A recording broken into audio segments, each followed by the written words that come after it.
श्रीमद् भागवत महापुराण कथा चतुर्थ स्कंद 19वां अध्याय महाराज पृथु के 100 अश्वमेध यज्ञ। श्री मैत्रेय जी कहते हैं, विदुर जी, महाराज मनु के ब्रह्मावृत क्षेत्र में जहाँ सरस्वती नदी पंचमुखी पूर्वमुखी होकर बहती है, राजा पृथु ने 100 अश्वमेध यज्ञों की दीक्षा ली। यह देखकर भगवान इंद्र को विचार हुआ कि इस प्रकार तो पृथु के कर्म मेरे कर्मों की अपेक्षा भी बढ़ जाएंगे, इसलिए वे उनके यज्ञ महोत्सव को सहन न कर सके। महाराज पृथु के यज्ञ में सबकी अंतरात्मा सर्वलोक पूज्य जगदीश्वर भगवान हरि ने यज्ञेश्वर रूप से साक्षात दर्शन दिया था। उनके साथ ब्रह्मा, रुद्र तथा अपने अपने अनुचरों के सहित लोकपालगण भी पधारे थे। उस समय गंधर्व, मुनि और अप्सराएं प्रभु की कीर्ति गा रहे थे।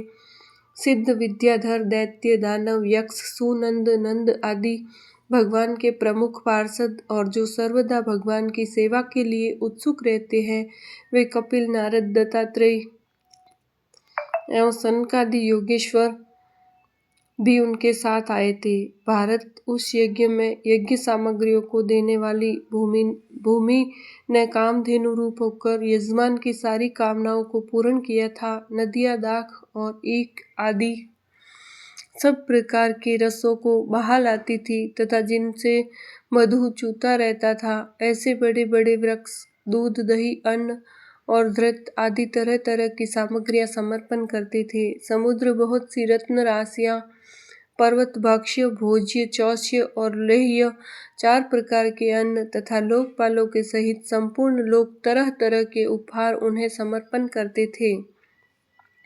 महाराज पृथु तो एकमात्र श्री हरि को ही अपना प्रभु मानते थे।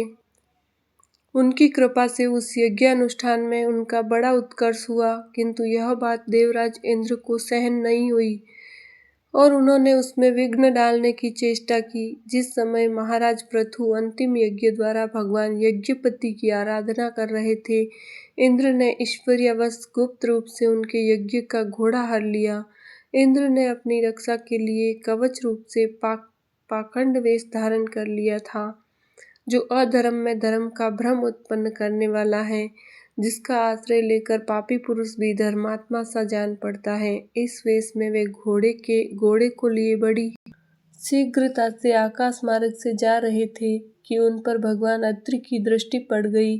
उनके कहने से महाराज पृथु का महारथी पुत्र इंद्र को मारने के लिए उनके पीछे दौड़ा और बड़े क्रोध से बोला, अरे खड़ा रे, खड़ा रे। इंद्र सिर पर जटाजूट और शरीर में भस्म धारण किए हुए थे। उनका ऐसा वेश देखकर पृथु कुमार ने उन्हें मूर्तिमान धर्म समझा, इसलिए उन पर बाण नहीं छोड़ा। जब वह इंद्र पर वार किए बिना ही लौट आया, तब महर्षि अत्रि ने पुनः उसे इंद्र को मारने की आज्ञा दी। बस इस देवताधम इंद्र ने तुम्हारे यज्ञ में विघ्न डाला है, तुम इसे मार डालो। अत्रि मुनि ने इस प्रकार उत्साहित करने पर पृथु कुमार क्रोध में भर गया। इंद्र बड़ी तेजी से आकाश में जा रहे थे। उनके पीछे वह इस प्रकार दौड़ा जैसे रावण के पीछे जटायु।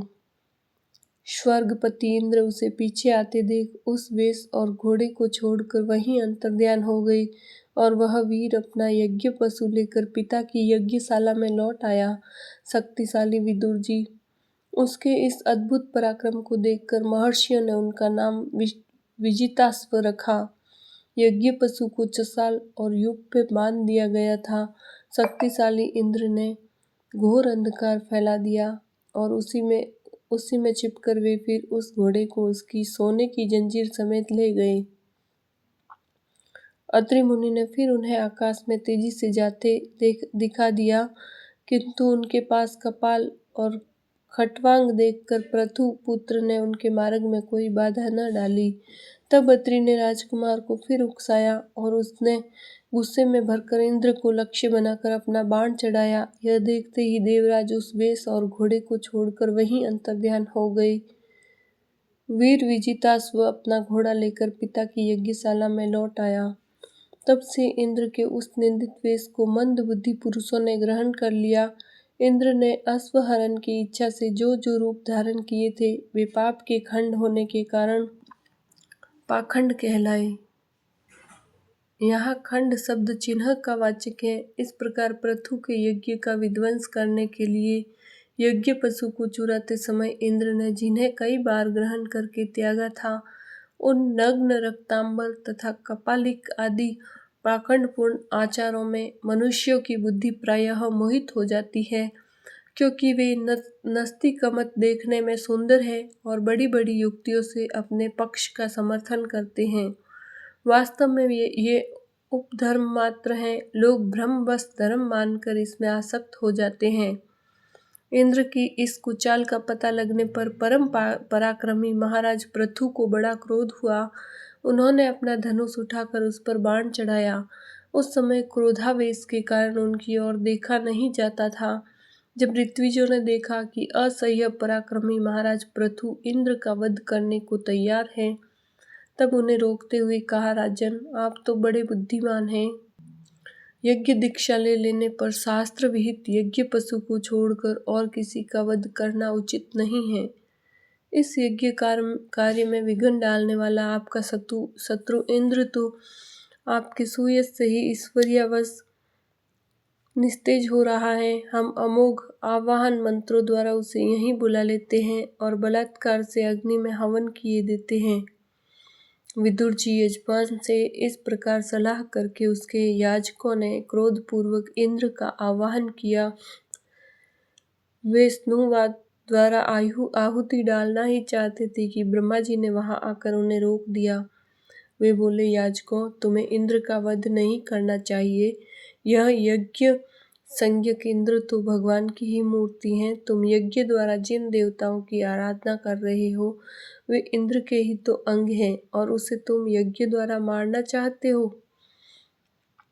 पृथु के इस यज्ञानुष्ठान में विघ्न डालने के लिए इंद्र ने जो पाखंड फैलाया है वह धर्म का उच्छेदन करने वाला है। इस बात पर तुम ध्यान दो। अब उससे अधिक विरोध मत करो, नहीं तो वह और भी पाखंड मार्गों का प्रचार करेगा। अच्छा, परम यशस्वी महाराज पृथु के 99 ही यज्ञ रहने दो। फिर राज ऋषि पृथु ने कहा, राजन, आप तो मोक्ष धर्म के जानने वाले हैं, अतः अब आपको इन यज्ञानुष्ठानों की आवश्यकता नहीं है। आपका मंगल हो। आप और इंद्र दोनों ही पवित्र कीर्ति भगवान श्री हरि के शरीर है, इसलिए अपने ही स्वरूपभूत इंद्र के प्रति आपको क्रोध नहीं करना चाहिए। आपका यह यज्ञ निर्विघ्न समाप्त नहीं हुआ, इसके लिए आप चिंता न करें। हमारी बात आप आदरपूर्वक स्वीकार कीजिए। देखिए, जो मनुष्य विधाता के बिगाड़े हुए काम को बनाने का विचार करता है, उसका मन अत्यंत क्रोध में भरकर भयंकर मोह में फंस जाता है। बस उस यज्ञ को बंद कीजिए। इसी के कारण इंद्र के चलाए हुए पाखंडों से धर्म का नाश हो रहा है, क्योंकि देवताओं में बड़ा दुराग्रह होता है। जरा देखिए तो, जो इंद्र घोड़े को चुराकर आपके यज्ञ में विघ्न डाल रहा था, उसी के रचे हुए इन मनोहर पाखंडों की ओर सारी जनता खिंचती चली जा रही है। आप साक्षात विष्णु के अंश हैं। वेन के दुराचार से धर्म लुप्त हो रहा था। उस समयोचित धर्म की रक्षा के लिए ही आपने इसके शरीर से अवतार लिया है। अतः प्रजापालक पृथु जी, आपने इस अवतार का उद्देश्य विचार कर आप भृगु आदि विश्व रचयिता मुनीश्वरों का संकल्प पूर्ण कीजिए। यह प्रचंड पाखंड पत्थरूप इंद्र की माया अधर्म की जननी है, आप इसे नष्ट कर डालिए। श्री मैत्रेय जी कहते हैं, लोक गुरु भगवान ब्रह्मा जी के इस प्रकार समझाने पर प्रबल पराक्रमी महाराज पृथु ने यज्ञ का आग्रह छोड़ दिया और इंद्र के साथ प्रीतिपूर्वक संधि भी कर ली। इसके पश्चात जब वे यज्ञांत स्नान करके निवृत्त हुए, तब उनके यज्ञों से तृप्त हुए देवताओं ने उन्हें अभीष्ट वर दिए। आदिराज पृथु ने अत्यंत श्रद्धापूर्वक ब्राह्मणों को दक्षिणाएं दी तथा ब्राह्मणों ने उनके सत्कार से संतुष्ट होकर उन्हें अमोघ आशीर्वाद दिए। वे कहने लगे, महाबाहु, आपके बुलाने से जो पितर देवता, ऋषि और मनुष्य आदि आए थे, उन सभी का आपने दान मान से खूब सत्कार किया। बोलिए श्री कृष्णचंद्र भगवान की जय।